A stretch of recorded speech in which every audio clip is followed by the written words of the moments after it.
오늘 문화책 68쪽이에요. 8대2.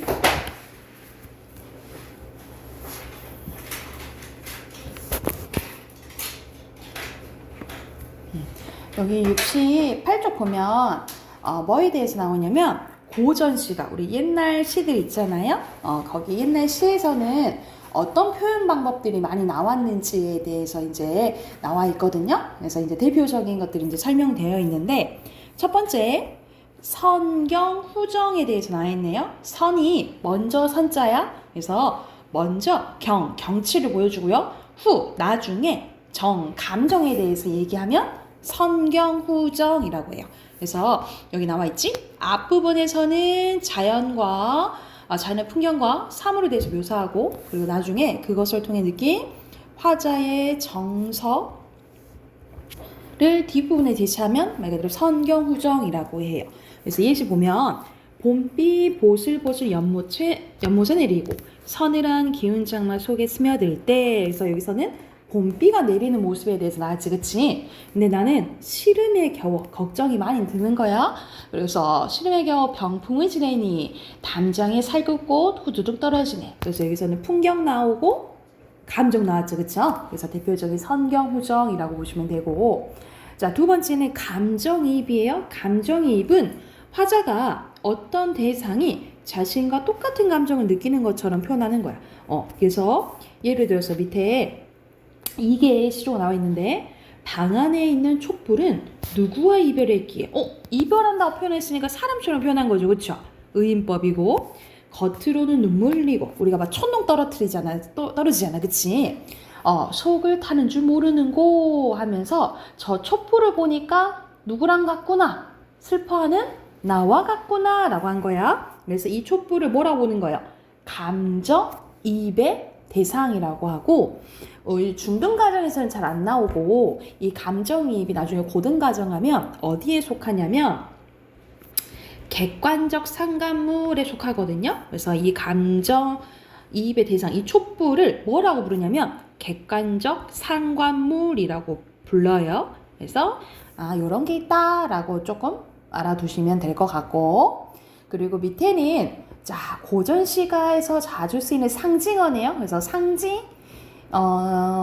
상징은 말 그대로 눈에 보이지 않는 걸 눈에 보이게끔 표현한 거거든요. 비유한 건데, 자, 대표적인 것들이 나와 있네요. 첫 번째, 매화입니다. 매화는 보통 지조와 절개, 눈이 녹기 전에 펴요. 우리 보통 꽃은 봄에 많이 피잖아요, 그치? 근데 겨울에 이제 거의 피는 추울 때 피어서 지조, 절개, 굽히지 않은 마음, 변하지 않은 마음. 비슷한 게 소나무와 대나무예요. 소나무와 대나무도 막 잎이 많이 변하거나 그러지 않잖아요, 그치? 그래서 변하지 않은 마음, 충정, 절개, 지조, 선비정신이라고 생각하시면 되고, 그래서 자, 선비들이 좋아했던 4가지 사군자가 있거든요. 이 사군자가 있는데, 대표적인 게 여기서 방금 나왔던 매화, 그리고 난초, 국화, 대나무, 이렇게가 사군자라고 보시면 돼요. 그래서 선비들이 좋아한 4가지고 보통 지조와 절개를 의미한다라고 생각을 하시면 돼요. 그리고 해와 달은 우리 하늘에 유일하게 하나 있는 거지, 그치? 그래서 보통 해와 달 하면은 임금을 상징한다라고 보시면 돼요. 또는 내가 바라는 거, 이상적 가치를 의미한다고 생각하시면 되고, 바위는 단단해서 잘 안 변하죠, 그쵸? 그래서 굳은 의지를 의미한다라고 생각하시면 돼요.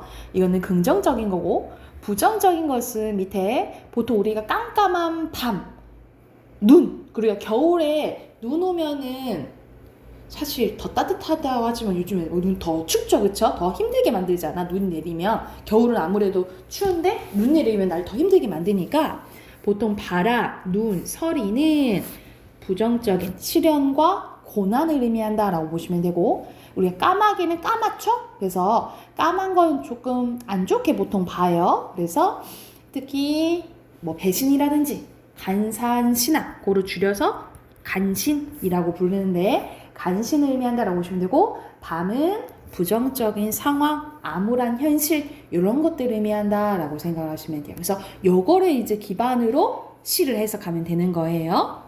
그러면 이거 참고하면서 오른쪽에 10문제 풀어볼게요.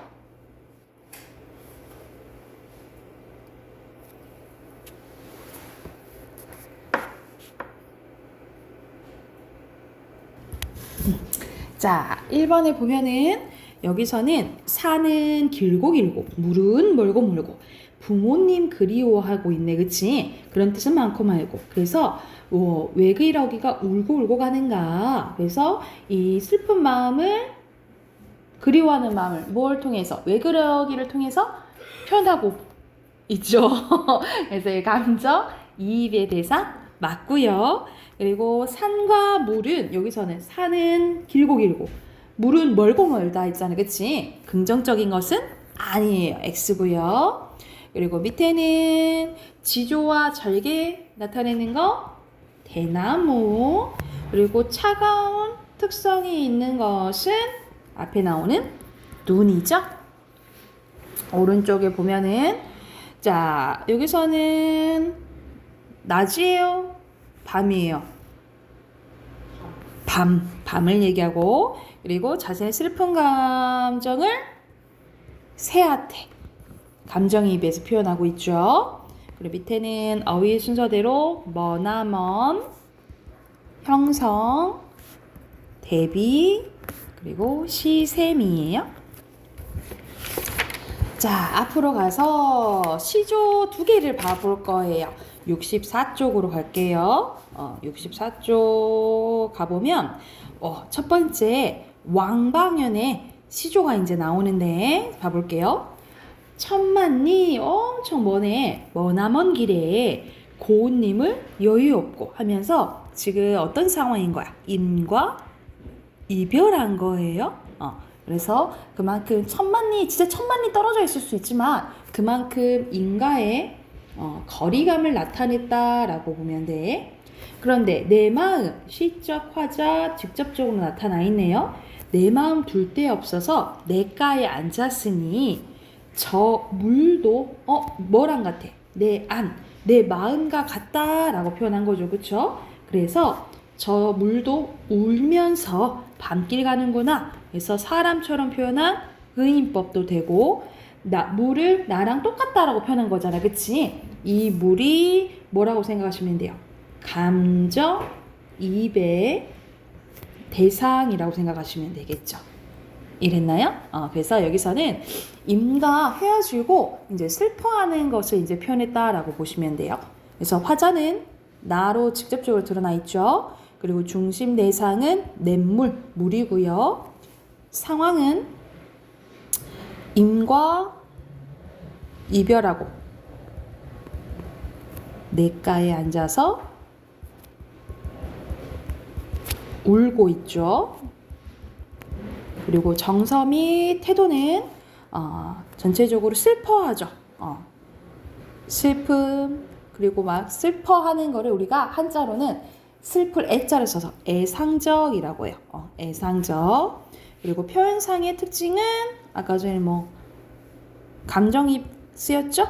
감정이입 쓰였다라고 보시면 되고, 주제는 인과 이별한 슬픈 마음입니다. 주제 쓰시고 오른쪽 3문제 풀게요.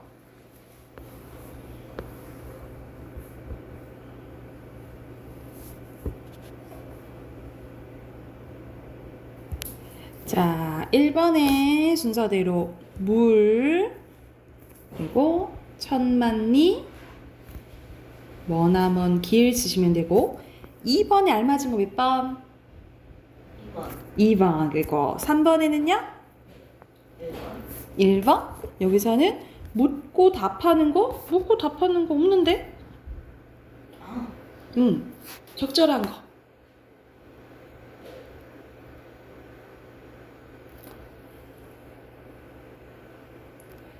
선생님 말해준 거 하나 있는데? 그렇죠. 의인법이죠. 됐나요? 자, 뒤로 넘겨서. 자, 67쪽 보면 여기서는 정몽주의 어머니 시조가 나옵니다. 승찬이 정몽주 알아요? 네. 정몽주가 고려시대 때 사람이지, 그치?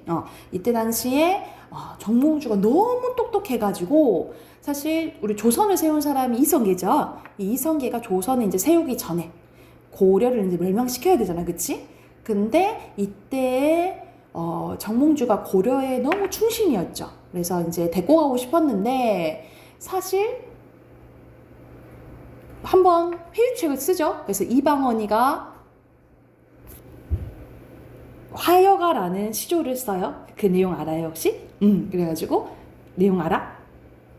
그래서 한번 이방원이 시조를 써요.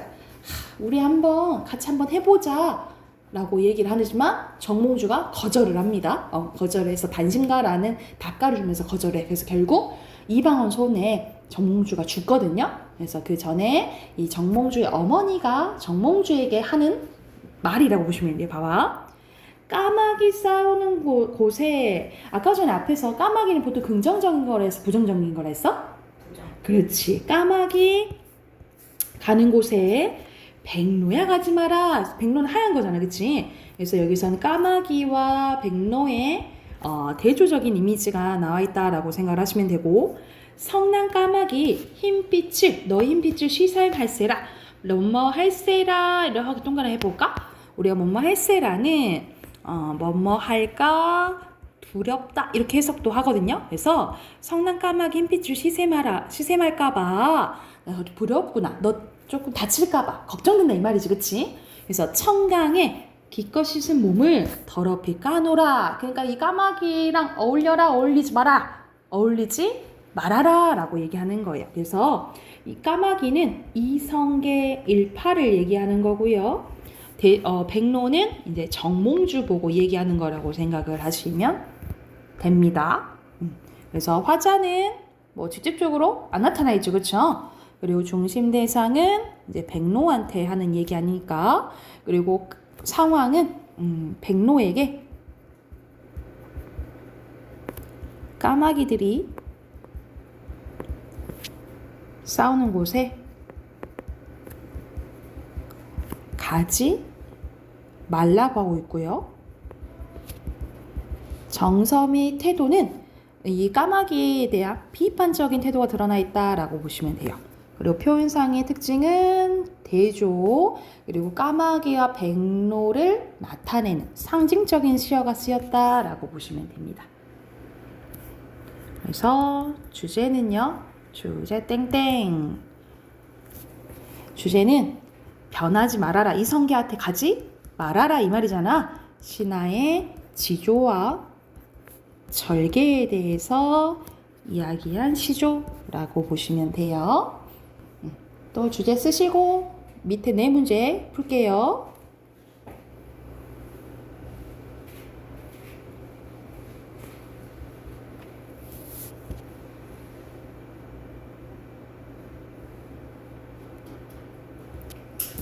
자, 4번의 순서대로 까마귀, 백로, 뭐 이거는 뭐 순서 상관없겠죠? 그리고 상징자 쓰면 되고, 5번에 알맞은 거 몇 번? 4번. 오케이, 4번. 6번에 아닌 건요? 2번. 그리고 기억에 백로, 니은에 까마귀. 오케이. 자, 비문학 꺼내봅시다.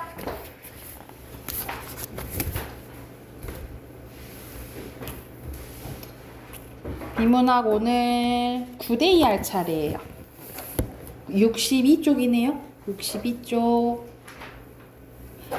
우리 여기서는 이제 앞에서 스텝 1을 했거든요. 스텝 1에서는 뭐 한 거였냐면 우리가 중심 문장이랑 핵심어 찾기 했잖아. 그치? 기억나죠? 네, 여기서는 이제 문단별로 요약할 건데, 그런데 이제 풀 때도 앞에서 똑같이 한 것처럼 중심 문장이랑 핵심어는 찾아야 돼요. 찾으셔야 되고. 자, 이거는 선생님이랑 하나는 해볼게. 그리고 두 번째 거는 순차히 문제 풀고 그 다음에 같이 한번 봐볼게요. 자, 첫 번째 질문입니다. 나 어제 시험 공부 하나도 안 했어. 많은 학생들이 시험날 아침 친구들을 만나면 이런 말을 합니다. 왜 이러한 이야기를 하는 걸까? 심리학에서는요, 이러한 행동을 스스로에게 불리한 조건을 만든다는 의미로 셀프 핸디캐핑이라고 한대요. 그럼 여기서는 뭐에 대한 설명? 셀프 핸디캐핑에 대한 설명이죠. 그래서 옆에 요약은 핑크함 넣으시면 돼요. 바로 셀프 핸디캐핑의 예에 대해서 지금 얘기를 한 거야.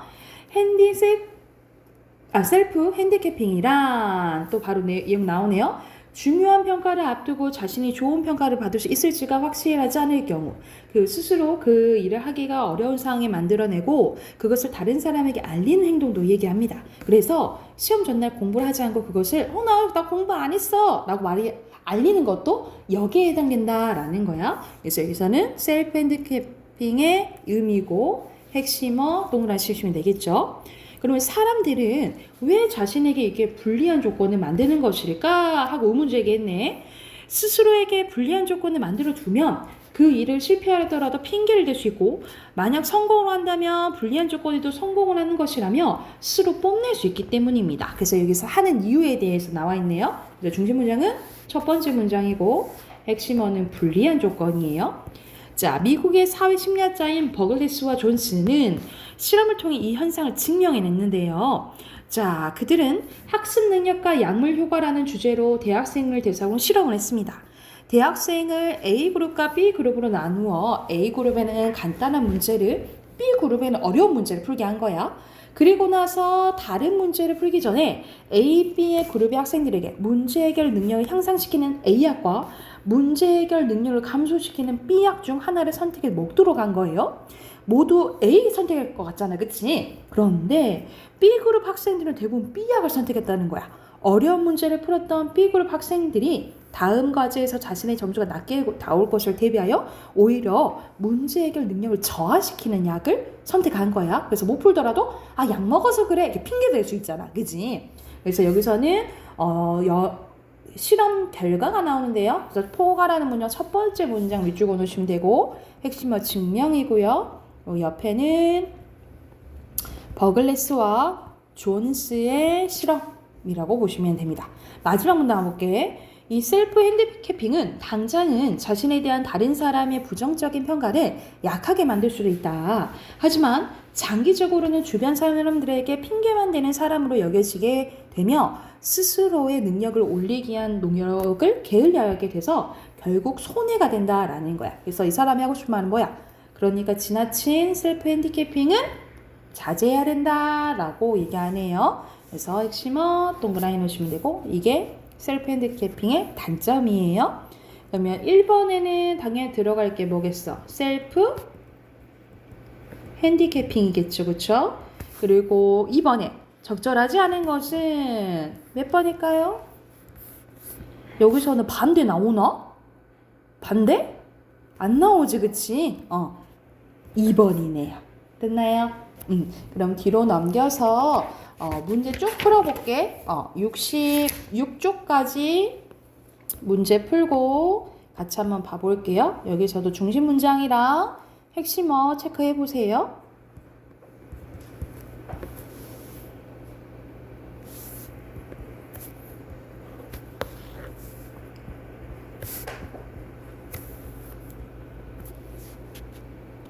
자, 같이 한번 봐봅시다. 여기선 그림이 나와 있네요. 그죠? 오른쪽의 그림은 사실주의 화가 장 프랑스와 밀레의 대표적인 이삭 줍는 여인들입니다. 이삭 줍기라고도 불리는 이 그림은 추수가 끝난 후 밭에 남겨진 이삭을 줍는 여인들의 모습을 담고 있는데요. 언뜻 보기에 평화롭고 농촌의 모습을 그린 것처럼 보이는 이 그림을 밀레가 발표했을 때는 당시 사회가 발칵 뒤집혀졌다고 합니다. 그 이유는 무엇일까? 항상 거의 개념 아니면 의문 제기한 부분이 거의 중심 문장이에요. 그래서 여기를 중심 문장으로 보시면 되고요. 자, 여기서 핵심어는 이삭 줍는 여인들입니다. 그래서 옆에 빈칸 이삭 넣으시면 되겠죠. 당시에는 추수할 때 들판에 떨어진 이삭을 줍지 않았다고 하는데요. 가난한 사람들이 들판에 떨어진 이삭을 주워 가져가 먹고 살 수 있게 하기 위해서였습니다. 밀레는 남의 밭에 떨어진 이삭을 열심히 모으고 있는 두 여인과 이제 막 허리를 펴며 주운 것을 정리하고 있는 한 여인의 모습을 통해 궁핍한 삶을 살고 있는 농민과 노동자의 처지를 보여주고자 했다라는 거야. 이게 밀레 그림의 의미다라고 보면 되겠죠. 그래서 여기서 핵심어는 농민과 노동자의 처지고요. 그러면 이것이 왜 문제가 됐을까? 요거 말하는 거죠. 그래서 7번의 답이 몇 번? 7번의 답이 4번이죠. 그쵸? 4번이고 밀레가 살던 그 시기에 그림은 왕과 귀족 등 상류층만 누릴 수 있는 문화였습니다. 상류층 사람들은 자신의 부와 부지위를 가셔하기 위해서 그림을 이용했고 대부분의 그림 속 주인공 역시 자기 상류층 사람이었다는 거야. 그런데 밀레가 이삭 줍는 여인들에서 신분이 낮고 가난한 사람들이 그리자 가난한 민중을 부추겨가지고 혁명을 유도한다고 비난을 받게 됐다 이 말이야. 이게 비난을 문제가 된 이유라고 생각하시면 되겠죠. 그래서 여기서 핵심어 그대로 이삭 줍는 여인들이고요. 하지만 밀레는 혁명을 유도하기 위해서 이 그림을 그린 것이 아니었다. 가난한 시골 농가에서 태어난 밀레는 가난하지만 계속 그림 공부를 했고 조용한 시골 마을에서 평범한 사람들의 삶을 그리고 살았다는 거예요. 그래서인지 그의 그림에는 가난한 삶 그리고 노동에 대한 따뜻한 시선과 깊은 생각이 담겨있다. 일하는 농민의 모습을 과장하지 않고 있는 그대로 소박하게 그려낸 그의 그림이 후기 인상주의 화가들에게 큰 영향을 미친 것은 삶을 바라보는 그의 시선 때문일 것이다 라는 내용이네요. 그래서 여기서 핵심어는 밀레입니다. 그래서 옆에 빈칸도 밀레 작품 세계와 미술사적 의예요. 3번에 상류층 그리고 4번에 아닌 거 몇 번?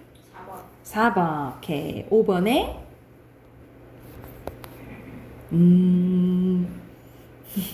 몇 번에 헷갈렸나? 3번. 그렇죠. 3번이죠. 그리고 6번에 문제 삼았다 했죠? 2번이고 아까 7번에 4번이었지. 자, 어휘 봐봅시다. 어휘 1번에 감소, 2번에 손해, 3번에 향상이고요. 그리고 4번에 1번, 5번에 2번, 6번에 3번, 7번에 대비, 8번에 평가, 9번에 혁명, 그리고 10번에 1번, 11번에 3번. 오케이. 문법 꺼냅시다.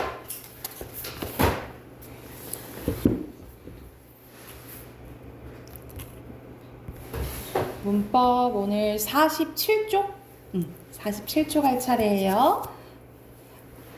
자, 우리 저번 시간에 문장 성분했던 거 기억나지? 문장 성분은 총 7개라 했고 우리 저번 시간에 했던 게 주성분 중에 주어, 목적어, 서술어, 보어 했어요. 그리고 이제 이 주성분을 꾸며주는 게 부속성분인데 이 부속성분에는 관형어와 부사어 2개 있다 그랬어. 그래서 먼저 관형어 봐볼게요. 자, 관형어는요 체언을 꾸며주는 문장 성분이에요. 그래서 자, 문장에서 어떤 누구의 무엇에 해당되고요. 자, 이 관형어는 어떠한 형태로 드러나냐면 우리 품사 중에 관형사 배웠잖아. 이 모든 관형사는 관형어가 될 수 있어요. 모든 관형사는 관형어가 될 수 있는데 자, 관형사 관형어 하면 개념이 더 큰 것은 관형어의 개념이 더 크다라고 생각하시면 돼요. 왜냐면 다른 것들이 있어. 왜냐면 어떤 것도 관형화 될 수가 있냐면 관형격 조사 의가 붙어서 관형화 될 수도 있고요. 그리고 용언의 어간에 관형사의 어미 은는 을던이 붙으면 또 관형화 될 수 있어요. 관형사의 어미를 뭐라 하냐면 예를 들어서 봐봐. 먹는 원래 기본형이 먹다잖아요. 그러면은 먹다는 원래 동사인데 먹는 빵 하면 는이 붙어서 얘가 관형어가 되는 거거든요. 그래서 일시적으로 동사를 관형사 역할로 만들어준 이 는을 관형사형 어미라고 불러요. 그래서 이 관형사의 어미가 붙어도 뭐가 된다? 관형어가 된다라고 생각하시면 돼요. 그래서 이렇게 요것들도 관형화 될 수 있는 거잖아요. 그치? 그래서 관형사보다는 뭐의 개념이 더 크다? 관형어의 개념이 더 크다라고 생각을 하시면 돼요. 이해됐나요? 그리고 관형어의 특성은 체언을 꾸며주므로 체언 없이는 쓸 수 없고요. 반드시 체언 앞에 놓여야 된다라고 보시면 됩니다. 됐을까요? 그러면 밑에 문제 바로 풀어볼까? 관형어는 체언 앞에 놓이죠? 그것을 뭐 안 주는 거야? 꾸며주는 거고 어디에 해당돼요? 어떤. 자, 여기서 관형어 골라볼게. 요렇게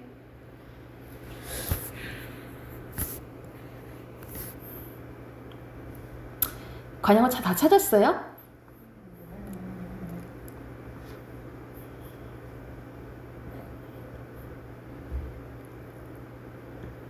그러면 관형사 자체가 관형어 된 건 뭐야?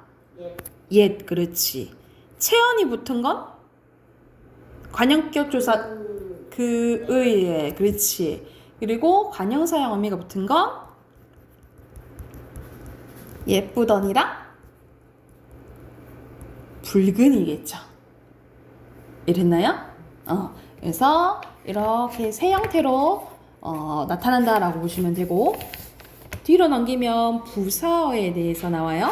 자, 부사어는 체언 이외의 것들을 다 꾸며주는 거라고 생각하면 돼. 근데 주로 뭐 꾸며줘요? 주로 용언 꾸며주고 용언은 동사, 형용사 얘기하는 거죠. 그리고 관형어, 다른 부사어, 문장 전체를 꾸며주기도 합니다. 그래서 체언 이외의 것을 다 꾸며주는 걸 부사어라고 생각하시면 돼요. 그래서 문장에서 어떻게, 언제, 어디에서 해당되고 자, 이것도 부사 자체가 다 뭐가 돼요? 부사어가 돼요. 이것도 그러면 부사보다 부사어의 개념이 더 크겠지, 그치? 그리고 부사격 조사는 많거든요. 그 중에 대표적으로 에서, 에게, 가와 이런 게 붙으면 부사어라고 생각하시면 되고요. 또 용언의 어간에 부사를 일시적으로 만들어주는 뭐가 쓰여요? 개 또는 뭐 도록 이런 게 붙으면 부사어라고 생각하시면 됩니다. 그래서 여기서 예시 봐봐. 원래 아름답다는 형용사죠. 그치? 근데 개가 붙어서 뭐 꾸며주고 있어? 서술어 꾸며주고 있잖아. 그치? 그래서 자 부사 역할을 한다라고 보시면 돼요. 됐나요? 부사의 특징은 이거는 관형어보다는요. 위치가 비교적 자유롭고요. 얘는 보조사가 붙을 수도 있어요. 얘는 보조사가 붙는 게 가능하다. 이렇게 붙죠. 이런 식으로 보조사가 붙을 수도 있다라고 보시면 돼요. 그러면 이것도 밑에 문제 같이 한번 봐볼까? 어떻게 해당되면 관형어 꾸며줄 수 있나요?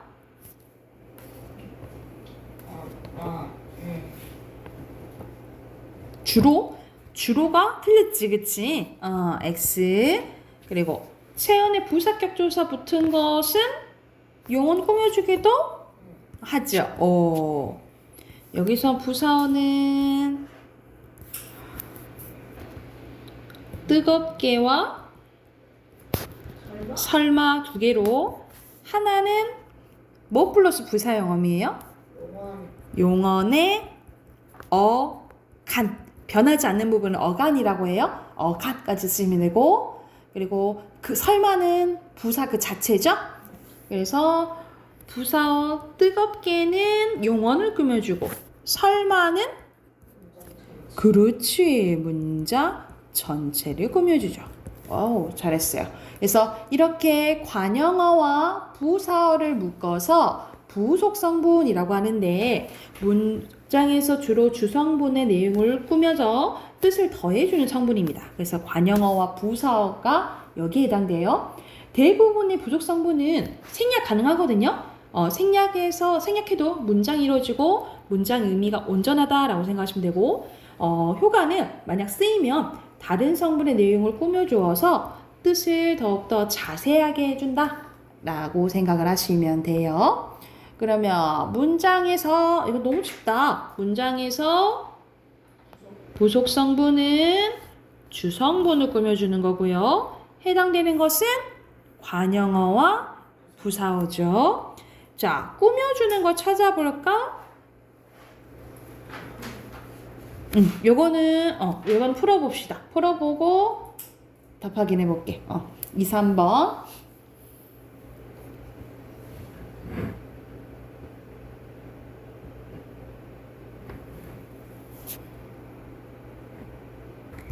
자, 같이 한번 봐보면 저는 뭐 꾸며줘요? 개 꾸며주고 집에서는 잔다 꾸며주는 거야. 그리고 그 애는 고양이 꾸며주고 참은 귀여워요 꾸며주죠. 그리고 맛있는 사과 꾸며주고 여기에가 있다 꾸며주는 거예요. 부사니까. 작은은 자동차 꾸며주고 빨리 도는 달린다 꾸며주죠. 일찍은 왔다 꾸며주니까 뭐? 부사. 놀이터는 갔습니다 꾸며주니까 부사어. 샬롯에는 거미줄 꾸며주니까 관용어죠. 자, 뒤로 넘기면 마지막 부분입니다. 마지막 부분. 독립성분의 독립어예요. 자, 독립성 모조개 봐볼게요. 독립성분은 문장에서 다른 문장과 밀접한 관계가 없는 성분으로 여기에는 독립어 하나가 있어요. 얘는 생략해도 문장 의미에 영향을 준다, 안 준다? 안 줘요, 안 줘. 그래서 독립어는요, 말 그대로 다른 성분과 직접적인 관계를 맺지 않고 독립적으로 쓰이는 문장 성분이거든요. 그래서 주로 감탄, 부름, 응답에 해당되고요. 자, 독립의 형태는 우리가 품사로 외웠던 감탄사 있죠? 감탄사는 모두 독립어가 돼요. 근데 이것도 감탄사보다 독립어의 개념이 더 크거든요. 왜 그러냐면 체언에 호격조사 아야 여가 붙은 것도 뭐였냐면 독립어가 된 거예요. 그래서 서준아 또는 승찬아 이렇게 부르는 거 있죠. 이 자체가 뭐가 된다? 독립어가 된다라고 생각을 하시면 됩니다. 그래서 이렇게 부르는 거를 뭐라 부른다고? 무슨 조사? 호격조사예요. 됐나요? 그러면 독립어 끝이야. 간단하지, 그치? 그럼 밑에 또 같이 해보자. 독립어는 주로 감탄, 부름, 응답 나타내는 거 맞나요? 네. 그리고 다른 성분과 밀접한 관계가 없나요? 네. 그리고 생략하면 문장의 의미를 제대로 전달하기 어렵나요? 아니죠. 그리고 이야, 으아, 엄마야, 누나야가 독립어겠죠. 그쵸? 근데 감탄사 자체는 이야랑 으아, 이야야, 누 부른 거 아니야? 이야인가? 그리고 부르는 것은 엄마야랑 누나야겠죠. 됐나요? 오른쪽에 빈칸 넣어볼게요. 자, 문장은 생각이나 감정을 말과 글의 형태로 끝나야 돼. 완전히 완결된 내용으로 나타내는 가장 작은 단위고요. 자, 문장 성분입니다. 주성분에는 주어, 서술어, 목적어, 보어가 있고요. 5번에 들어가니까 주어는 주체, 서술어는 주체가 뭐 하는지 풀이하는 거고, 보어는 어디 앞에서만? 되다, 아니다 앞에서만 보어라 했죠. 그리고 부속 성분에는 관용어와 부사어가 있고요. 관용어는 뭐 꾸며줘요? 체형. 그 외에 꾸며주는 게 부사어라 했어요. 그리고 독립 성분에는 독립어 있죠. 됐죠? 자, 밑에 가보자. 여기서는 주어와 보어의 구별이야. 왜냐면 격조사가 이가 형태가 똑같잖아요. 그쵸? 근데 보어는 되다 아니다 앞에서만 보라고 했어요. 그래서 여긴 되다 있지, 그치? 그러니까 이게 보어, 앞에 게 주어가 되겠고요. 관용어와 부사의 구별은 무조건 체언 꾸며주면 관용어라 했지, 그치? 자, 모자는 체언이니까 이거 관용어. 그에게는 부사어. 크는 모자 꾸며주니까 관용어. 크게는 부사어가 되겠죠. 오케이. 그러면 뒤로 넘겨서 여기 뒤에 보면은 20문제 있거든요. 20문제 쭉 풀고 답 확인해 볼게요. 알겠죠? 50 이쪽부터 55쪽까지 풀게요.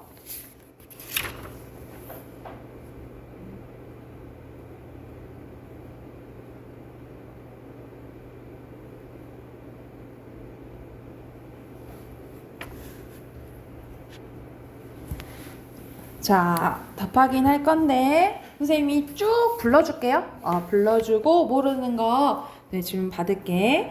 1번에 3번, 2번에 2번, 3번에 4번, 4번에 2번, 5번에 3번, 6번에 5번, 7번에 4번, 8번에 여기서는 리을이랑 미음이에요. 그리고 9번의 기억은 목적어, 그리고 니은은 보어, 그리고 10번에 4번, 11번에 2번, 그리고 12번에 4번, 13번에 여기서는 저에게 많이, 그리고 두 번째는 아주, 그 다음에 정말, 그 다음에 아마 쓰면 되고요. 그리고 14번에 5번, 15번에 3번, 16번에 3번, 17번에 1번, 18번에 1번, 19번에 5번, 20번에 3번, 21번에 2번, 22번에 분석하는 거네. 선생님 써줄게. 어머는 독립어, 결국은 부사어, 그는은 주어, 훌륭한은 관형어, 그리고 예술가가 보어 되었구나 서술어. 됐나요? 네. 그러면 앞으로 가서 질문 2번. 2번 봐볼게요. 2번에서는 할아버지께서는 주어고요. 강아지, 도가 붙긴 하지만 강아지가 꼬리를 흔들다지, 그치? 그럼 이것도 주어인 거야. 그러면 주어에 대한 설명을 알맞지 않은 거 누가 무엇이 맞죠? 동작이나 상태, 성질, 풀이하는 건 뭐에 대한 설명일까? 그렇지, 서술어에 대한 설명이야. 나머지는 맞고요. 됐나요? 또 10번. 10번으로 가봅시다. 10번. 자, 여기서는 이분이 주어, 당신의 관형어, 이웃이다 서술어고요. 저분은 주어, 당신의 관형어, 이웃이 보어, 아니다 서술어예요. 그러면 여기서 봐봐. 주어가 체험 플러스 보조사, 보조사 붙은 거 있지? 그죠? 요거 때문에 맞고요. 그리고 주어, 주격조사 있죠? 이것 때문에 맞고요. 그리고 보어는 복격조사 있죠? 맞고요. 목적어, 목적어 있어? 을을 붙은 거? 없지? 목적어 없잖아, 그치? 그리고 서술격조사 이다 붙은 거 여기 있죠? 이해됐어요? 또 질문? 13번? 13번 갈게요. 자, 여기서는 부사어 찾는 거네. 부사어 찾으면 선생님 표시해 줄게요. 아마, 아주, 저에게, 정말, 많이거든요. 그래서 이렇게가 부사어고 용언을 꾸며, 아마는 뭘 꾸며주냐면 여기서는 문장 전체 꾸며주는 이 양태부사예요. 그리고 아주가 헌 꾸며주네. 그치? 그래서 관형어 꾸며주는 거야. 그리고 저에게는 있습니다. 그래서 뭐 꾸며줘요? 용언 꾸며주는 거고. 자, 많이도 좋아하세요 꾸며주니까 용언 꾸며주는 거고. 정말은 뭐 꾸며줘? 많이 꾸며주는 거거든요. 그래서 부사를 꾸며준다라고 생각하시면 돼요. 됐을까요? 또? 없어요? 다 됐어요? 오케이. 오늘은 선생님이 뒤에 숙제를 조금 내줄까? 아니면은 관형어를 마무리를 해야 되니까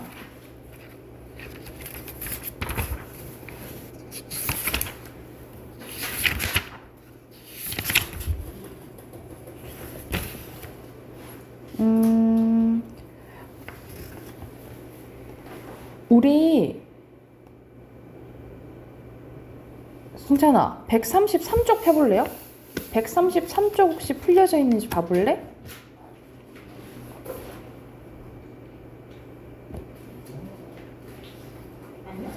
133쪽 안 풀려져 있어요? 그러면 우리 여기 133쪽만 풀고 갑시다 오늘. 알겠죠? 여기 풀어볼게요.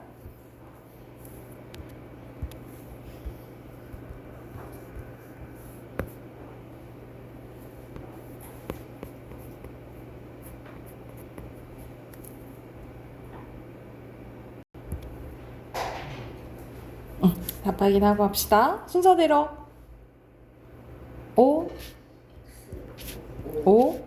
오케이. 그리고 디귿 기역 니은이고요. 자, 순서대로 세대 직업 사회 방언 그리고 지역 방언이에요. 됐나요? 오케이. 오늘 여기까지만 하고 뒤이어서 이제 문장의 짜임에 대해서 할 거거든요. 그래서 오늘 했던 거 복습해 오시고 따로 선생님 숙제는 문법 숙제는 없고요. 오늘 틀린 단어 있죠? 틀린 단어 써고 8강 공부해 오세요. 여기까지 합시다.